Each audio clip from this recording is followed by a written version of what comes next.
You're on satellite. I'm here, but we're face to face. So let's. Good to see you. Yeah, good to see you too. So let's talk first of all about the title fight. Guy missing weight. Yeah, Anthony Pettis didn't make weight. He was off by 2 pounds. So now what happens is he loses 20% of his purse, and if he wins, it's not a title fight. And if he wins, will he get a title if fight? he wins, he will not be the title holder. If Max Holloway wins, he will be the interim champion. So then, you know, if Pettis wins, I got to decide if I want him to fight for the 140. I don't know if he can make the weight. To fight Aldo would be the question, exactly. right? Right. So, I mean, I had never been until New York, and never been behind the scenes, and you do a weigh-in early, right, which is the official weigh-in, and then the other stuff. I mean, that all just changed. We just recently did that, yeah, because there's actually a gentleman who heads the California State Athletic Commission. He felt it would be safer for the guys to weigh in early that day, and then we do the big weigh-ins, you know, that people come to, and the fighters love it, so it's worked out well. So there's tension for you, though, on the weigh-in, right? Tension? Yeah. Well, because I mean, you can't be happy when a guy misses weight like no, this. I'm not happy, but listen, it happens. Believe me when I tell you, Anthony Pettis wanted to make weight. I mean, this is what, you know, he's been working for months for this day. He came in when he landed here in Toronto, he was 10 pounds, so he should have made the weight. What that tells you is he's too old and he's too big to make that weight, is my opinion. So we'll see where we go from here. How close was GSP to fighting on this card? I talked to GSP a couple of days ago, and I mean, from his standpoint, he wanted to be here. He says he wasn't close. we weren't close at all. You know, GSP and I got together in Vegas, and then we got together again in New York, and you know, it's impossible to not like George St. Pierre. He's a great guy, and I have George St. Pierre under contract. He's under contract, and I'm not opposed to giving him more money, but it has to be reasonable. So you say that he's not free to fight elsewhere, right? No, he's definitely not free to fight elsewhere. Well, he definitely says that he's free to fight elsewhere, and I have no place in the discussion, right? I'm just telling you that he is saying, I have a good lawyer. I was going to imitate him, but you know, I don't care if he's got 100 good lawyers. He's not free. And listen, I guess we'll find out who's right and who's wrong, won't we? You know, listen, we have, you know, I've had contracts with guys for years, and there's never been a scenario where, you know, we didn't treat a guy right, or a guy, we weren't right. You know, listen, everybody wants more money. You want more money. That guy wants more money. Yeah, everybody wants more money. And you want more money. And I don't want more money. I'm good. Okay, well, a couple of months ago, you would have wanted more money.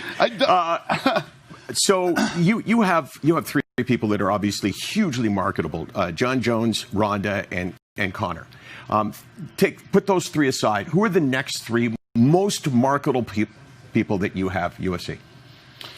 Then I would have to say it goes probably. You know, you look at the champions, Jose Aldo. I would have to say, you know, GSP. But Aldo's never been a fight marketer, right? He's never been a fight seller. You can sell his talent. Well, you know, he sells. Listen, I got tons of guys and girls that sell. And then you have megastars. You know what I mean? And Conor and Ronda are megastars. Megastars.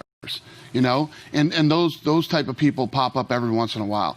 You can never have a company full of megastars. It never happens. They're rare. If we would have had this conversation 3 years ago, I don't remember when Conor sort of came around to you guys. 3 years ago. So, okay. So 3 years ago, if I would have said, you know, who's your next megastar? You may have said, we got this guy, Conor McGregor. Oh, my gosh, you know, he's owned a couple of titles at the same time. He lived in his car. This guy's a crazy promoter. Who's your next megastar now that would have been Conor 3 years ago? If there's anyone, because they don't come around that often. Well, I can tell you this. You know, there's people that you have hopes for, and you see how they pan out. I had hopes for. I literally, after I met Conor for the first time for dinner, I called Lorenzo, my partner, and said, listen, I don't know if this guy can fight, but if he can even throw a punch, he's going to be a huge star. On the card this weekend, there's a kid named Doo-Ho Choi, and he's fighting the number 5 ranked guy in the world, Cub Swanson. If Doo-Ho Choi wins the way he has won his last 3 fights in the UFC against a guy like Cub Swanson, I think this kid could be a big star. How much of a limiting factor is his inability to speak English? Is hard? None. Really? Yeah. Let me tell you what, Korea is another one of those countries that gets behind its athletes, or whoever makes it big, whatever kind of celebrity they have. And the second highest number of Koreans other than Korea is LA, and then behind that is San Francisco, and there's a lot in Toronto too. So we have a lot of everything in Toronto. It's true. No matter what nationality you have, they're here. If this kid does what I think this kid can do, he's going to be a massive star for us. What do you think Rhonda's strategy is? Not doing sports interviews, doing entertainment interviews. Does she want to kind of have this mystery behind her? There aren't a lot of industry, the entertainment interviews, so she's looking right now. Rhonda doesn't care about the media, the money, any of that stuff. She cares about winning. She wants to win this fight. That's the only thing that matters to her. She's got to help sell the fight. You have to do it. But right now she's focused on winning her title back. Because it seems like, and maybe this is a good thing, but there's this veil of secrecy around Rhonda. Like no one really knows much about her, which maybe is a promotional plan, right? I mean, well, it's not a promotional plan. Rhonda wanted to disappear for a year. She worked real hard for this company for a long time, really helped build the sport, helped get the women where they are today, and she wanted to disappear for a year. And I said, that's fine. You laughed when the number 8% of revenue was going to the athletes, when that number was thrown on the table. I didn't laugh. It pissed me off. Okay, it pissed you off. Yeah. Okay, well, sometimes laughter is anger. Right, no doubt about it. That was anger. What scoffed? You scoffed at that number. So what would be? What I said was, I hope they're talking about Conor when they say 8% of the revenue is going to the fighters. I'm sure they meant Conor. First of all, that guy that said it is a really bad guy. Really bad guy. Ask anybody. I mean, not only in the mixed martial arts business. You're talking about Bjorn Rebney, right? Bjork, yeah. So, one of the classiest legends ever in the sport of boxing. Intelligent guy, super classy. Sugar Ray Leonard. Ask him what he thinks of Bjork and what type of a person he is. You're a bad guy when you get chased out of boxing and you got to go to another sport. He got bought out because of his company and MMA, because the network couldn't stand him because he's a bad guy. So what would you put the number at if it's not 8%?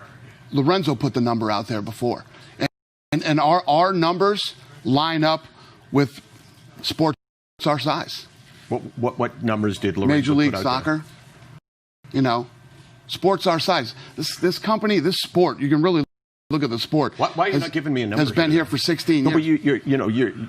But because what I won't do is give you an inaccurate number. Right, but you said you said Lorenzo put a number. So what number did he put? Do your homework. You're a friggin' reporter. Okay, so do your homework. Hey, if you're going to ask me that question, do your homework. So what? Like I'm a lawyer and you never ask a question. You don't know the answer. Reporter. I asked the question. You are a reporter. No, but I'm more interested now in why you wouldn't give the number as opposed to what the number is. Because the number that Lorenzo puts out, to be honest with you, isn't necessarily the number. I'm not calling him a liar, but a liar at all. But people negotiate. Like if you hear the numbers, if Gary Bettman, the commissioner of the National Hockey League, puts out a number, it doesn't mean that number is 100% correct. It means that's the number that he wants people to hear. I mean, that's business, right? Yeah, but let me tell you one thing that you don't do in the fight business. You don't lie about stuff like that, okay? Because first of all, Lorenzo was always the numbers guy in the company. Always handled all the numbers and did all that. He sat down for an hour and 30 minutes with ESPN, grilling him. Lorenzo slapped them around in that interview. Everything they said, he had the answer for, and he nailed it. You know what I mean? I don't know the exact number right now. If I did, I would tell you. Okay. The numbers were never my thing. If the phone... Okay? And right now we have a CFO. We have a new CFO. And if I had the number, I'd give it to you. But if you're going to ask me that question as a reporter, you should have went out and looked that up because it's out there. But I didn't intend to ask you that. As a reporter, well, not really a reporter, as an interviewer, I listen to your answers and then I go, okay, well, what is that number? As opposed to I came in here. If I knew the number, I would have said it. I was just following up on what you said, which I think is legit. Thank you. I appreciate it. Well, you knew you were going to ask. No, you knew you were going to ask me that question. No, I didn't. No, I didn't. Oh, you're such a genius. That one just came off the top of your head, and you know the bright, intelligent interviewer that you are. That thing just went right off the top of your head. Interesting that you have tried to do good defense with a good offense, which is okay. I don't remember the number, so I'm going to challenge Landsberg. I don't know the exact number, so I would never say it unless I absolutely positively knew what the number was. What happens if Bjork called you on the phone and one of your very talented staff that we deal with all the time said, hey, Bjork's on the phone. Would you take the call? Sure. But he's got no reason to call me. Why would that guy call me? Well, only because he's now running the association, right? Or he's involved in the association. So it is potential that he would call you. I'm not justifying, I'm not saying he's anything that you've described him as. Like, I'm not saying he's not that. But there is a world that he would pick up the phone and call you because you would have... I doubt it. He and I have been in the same business for a while now. He's never picked up the phone and called. He's a bottom feeder. That's what that guy is. He's a bottom feeder. He's a guy that he's not out to make any real deals. The guy's out to make money. And I say this all the time about the fighters. And when they ask me about unions or associations, these guys are grown men and women. They can do whatever they want to do. And as a fighter, there's a lot of people that are trying to put their hands in your pocket. Be careful whose hand you let go in your pocket, especially a guy like that. And I think that's the major mistake this association made is having this guy be involved. It just it blows all credibility of what you say you're trying to do. And the thing in the past used to be, let's start an organization. We'll go out and we'll compete against the UFC. The new thing is now, let's start an association or a union. There's 3 of them out there, right? And all 3 claim to be out for the best interest of the fighters. They're all fighting with each other. They're suing each other. They're hitting each other with cease and desists. It's hilarious. Have you spoken to John Jones? I have not. Okay. Any reason in particular? John Jones isn't fighting till this summer. Yeah. So if I asked you how he's doing, then it would be impossible to answer. Yeah. Okay. Good to see you. Good to see you. UFC 206 in Toronto tomorrow night, and the preliminaries on TSN. That's why it says UFC Sports Center, TSN, Dana White. Pleasure. We shake hands or do we tap? Whatever. We can do both.